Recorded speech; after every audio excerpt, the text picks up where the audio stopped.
Hello guys, welcome back to another video of this channel. This is my first review video of a book in this channel and I'm very excited. I hope you like it, and so let's go for the content. Today I'm going to talk about Firefly Lane by Christine Hanna. This book is set in the 70s and we follow the story of Kate and Tully, who met in their adolescence and they decide to be best friends forever. Back in their time, both were going through a complicated period in their personal lives.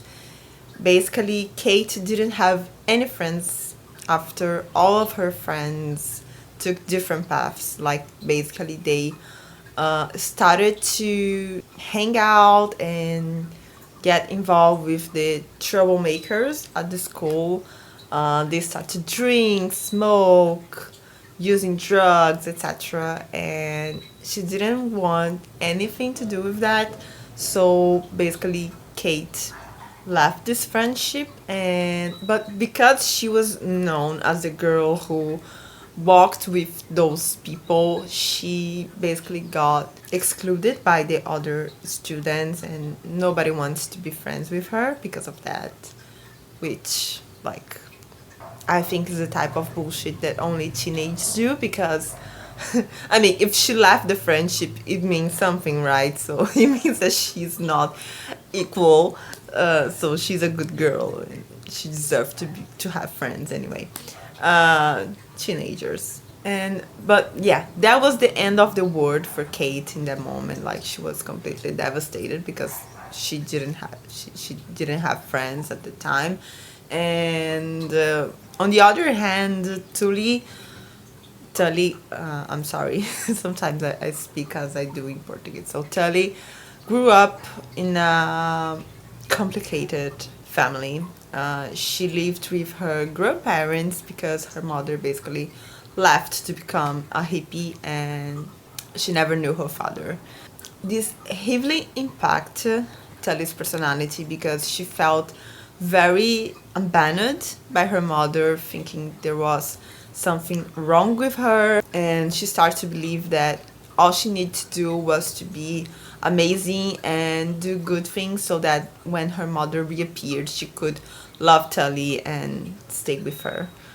And her mother did come back a few times, but she was always high and would take Tully away from her grandparents, like, out of nowhere. And every time Tully would get her hopes up, thinking that this time her mother would love her and take care of her, but this never lasts long. The last time that her mother appeared was right when Tully and Kate met. Tully and her mother ended up moving to the same street as Kate, and after some strange interactions between them, Tully went through a serious situation that I'm not going to mention because it's interesting that you read it. And it was Kate who helped her in this situation. So since then, they decided to be best friends and swore never to be part of each other. And from there, we start to follow the years of their friendship, and it was wonderful, wonderful. I was completely captivated by their small world, by the strong relationship they created, and by the complexity of this dynamic. Because although they never separated and truly were amazing friends to each other, their internal difference were clear, and sometimes it seemed to want to surface and challenge the devotion they felt for each other. Because as you read, and it becomes very perceptible from actually from the beginning, that they create not just a friendship but a codependent relationship. Kate became very popular again in school because of Tully, who was a phenomenon. The prettiest girl in the school, different, eccentric, and she had chosen Kate as her best friend. The girl who nobody wanted to be friends with. So that was very special for Kate. And Tully felt very loved by Kate, and not only by Kate but by by Kate's family, especially Kate's mother. She saw in Kate's mother the mother that she never had, and she started to do everything to make this woman proud, just as she wanted to her mother to be proud of her. And these school dynamics repeat over the years. They both entered the same college in the same course because Tully decided at some point that they were going to be the best reporters in the country, even in the world. And when Tully got the first internship in journalism, she dragged Kate along in the same job, even though Kate felt it wasn't exactly what she wanted for her life anymore, and that she was just following in her friend's shadow, you know. And in this adult phase, their life goals become very clear. Tully lives and breathes to become the greatest journalist in the country and will do whatever it takes to achieve that, while still being extremely dependent on others' approval. Kate, on the other hand, isn't sure what career to pursue, and she dreams of living a great love story and building a family, actually. But with this dream comes a great insecurity because she never considered any other option besides following her best friend's plan. So she also feels slightly guilty for now wanting a grand career in a time when women were striving for that. After years of struggle, we are going to see how these dynamics works through the decades. And this will be the starting point for the book to bring up three important topics that made me thank God for reading this book as an adult. It will talk about the job market for women, life as a full-time mother and housewife, and maintaining friendships in adult life. And in my opinion, these three topics were brought in a very real and well-constructed manner. We have Tully conquering the world, imposing herself, and putting her career first, second, and third in her life. She went after it with all her might, seizing every opportunity she could. And she wanted the world, and there was no other option besides that for her. But with that, she had to let go of relationships and even her friendship with Kate at the times. There comes a point in life, and I think we all understand this, and with we all, I mean me and who else is gonna, it's listening and prioritize work and dream of having a successful career.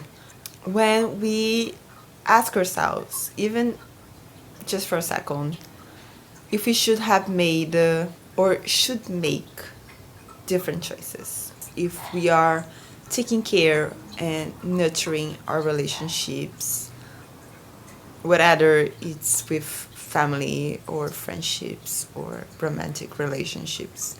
Even though we realize in the end that we would never be satisfied with a life different from this, from this dream of having a big career and a solid career, the doubt lingers occasionally. And I was reminded a lot of Taylor Swift's The Prophecy while reading these questions from Tully, this part of her life. And The Prophecy is not a song that I really relate or identify. Actually, it's not a song that I identify, but it's a song that I can relate because every time that I listen, I'm like, I know what you're talking, girl. And about Kate, she achieved what she wanted. She formed a family and conquer her dream of becoming a mother. She also ended up distancing herself from Tully at times to dedicate herself to her family.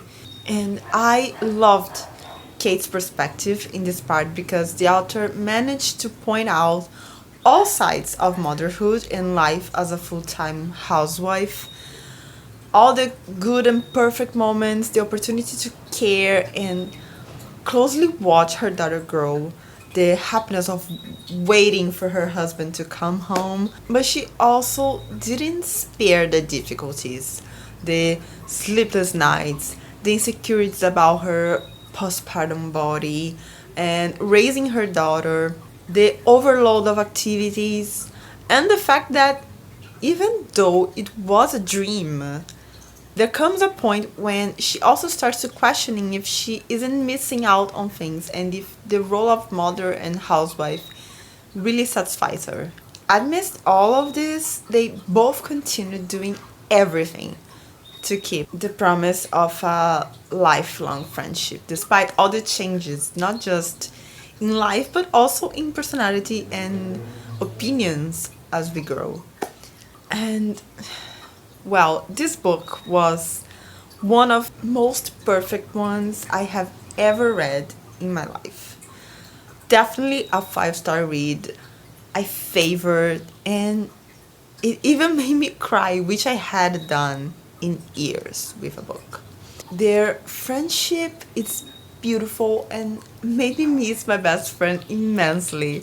And the times we were inseparable because me and my best friend, we basically lived together throughout our childhood, adolescence, and we start to become more separate while we were like at college, and then she found a work in another state and she left, and well, life happens and we stopped to talk, like we barely talk for a while. And I thought that reading this book really brought us closer because she was the one who presented me this series on Netflix first, and then I completely forgot about the series because I started to be obsessed with Outlander.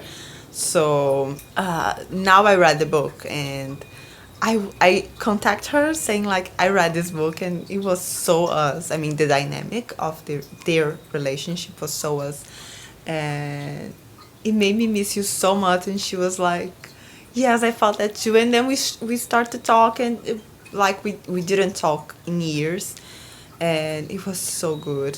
So I thank this book for that. The message at the end is beautiful, and I'm simply in love with this book. Actually, it means everything to me. I have only good things to talk about it, and that's it. I think. I hope you enjoyed this video. I hope you enjoyed this book as much as I did.